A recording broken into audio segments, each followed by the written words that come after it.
Hey everyone, Gareth here at Cardiff Pain Performance, my favourite new sign. Just want to talk to you a little bit today about the 5 most common back pain myths that we come across every day. Number 1 is that if I have back pain, I shouldn't be moving.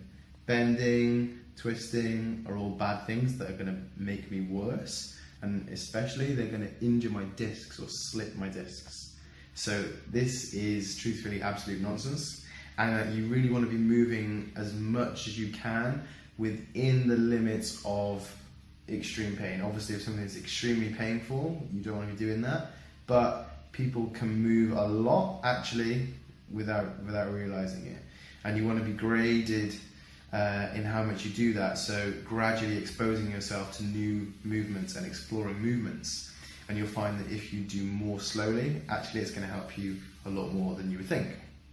Number 2 is that I have a trapped nerve. Really, it's very rare for a nerve to be mechanically compressed, and actually what happens is the nerves become irritated, usually because of inflammation, and it's a chemical issue. And very often, just because there's not much space in the area, it will irritate the blood supply to the nerve, and that's what may give you the issues with perhaps pins and needles or something like that. So nerves don't really trap, to be quite honest. Number 3 is that I have back pain because I have a weak core, and this is something we've all heard about. I need to strengthen my core, I need to do these exercises. Again, really absolute nonsense. It's come out of some research that was done in the early 90s. A whole industry has been built upon it. Of course, having strong abdominal muscles is very important, but it is not as big a thing in regards to back pain as we think. Which leads us nicely into number 4, which is that back pain is an issue within itself, and it's isolated to my back.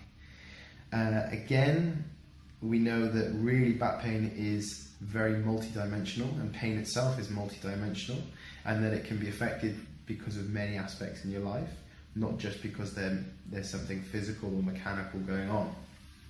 Could be because of things going on in your life, work, relationships, anything at all can be coming together to give your brain the perception of danger, and then that may be leading to pain being felt in the physical sense. And finally, number 5 is that if I have back pain, I need to go and get a scan. I need to get an X-ray, get an MRI scan. And increasingly, more and more research is coming out showing us that actually, even if we were to find something on this scan, it doesn't have any kind of correlation to pain.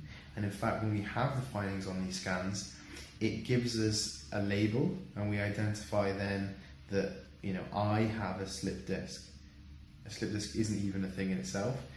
Discs don't slip, but we need to stop labeling ourselves, because all of these issues that these scans are finding, maybe wear and tear and so forth, they're not that important. It doesn't matter that that's there, it's not causing pain. What causes pain is how your brain perceives the environment. Cool, I hope that helps.